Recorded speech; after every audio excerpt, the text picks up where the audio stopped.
All right, so things looking a lot better for a lot of us out there. Maybe a few spots in our southern counties that might still have a little cloud coverage, but it's not going to be much, and it's not going to hang around for too much longer. So as we go into the afternoon and really past into the evening, we will start to have those clouds clearing for everyone, and things are going to look pretty good out there. A little bit of rain kind of coming in, mostly drizzle.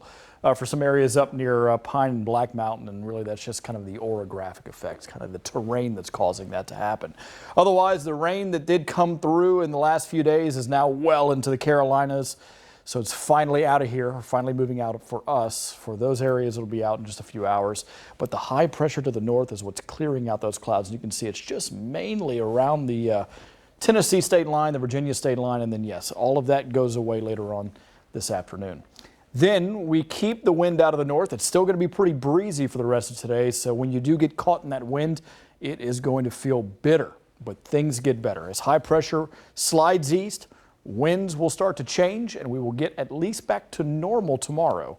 And then above normal as we're going into the end of the weekend. You see a system that is getting closer. This one not going to affect us, but we at least get the nice southerly wind that ramps in right behind it. And that is going to bring in quite a nice feel to the air. But today, 5 to 10 degrees below normal. Kind of interesting to see the progression. All of that cold air slides east.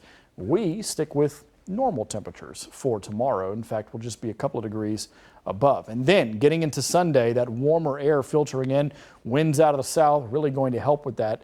And we're going to keep that trend going all the way throughout the middle of the upcoming work week.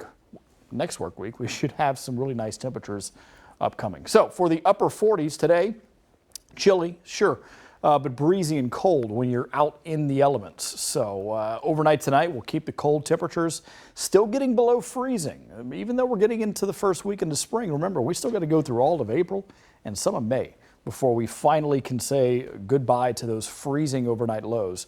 Not to say that we'll get many of them, but there still will be one or two every once in a while, just like this coming weekend. So Saturday and Sunday morning, we are down below freezing. As far as the afternoons, though, rebounding nicely, upper 50s, low 60s throughout the weekend with all of that sunshine. It's going to be hard to beat this type of weekend, especially for this time of the year. And then considering that we continue to go up to the mid 60s by Tuesday, that's where we should finally crest and then start to come down as our next storm system works in. Wednesday evening into Thursday with a chance for some thunderstorms. That'll be the only real chance for rain coming up in the next 8 days. Otherwise, really just enjoy the rest of your weekend, or really the entire weekend. All the sunshine, the temperatures warming next week, looking great too.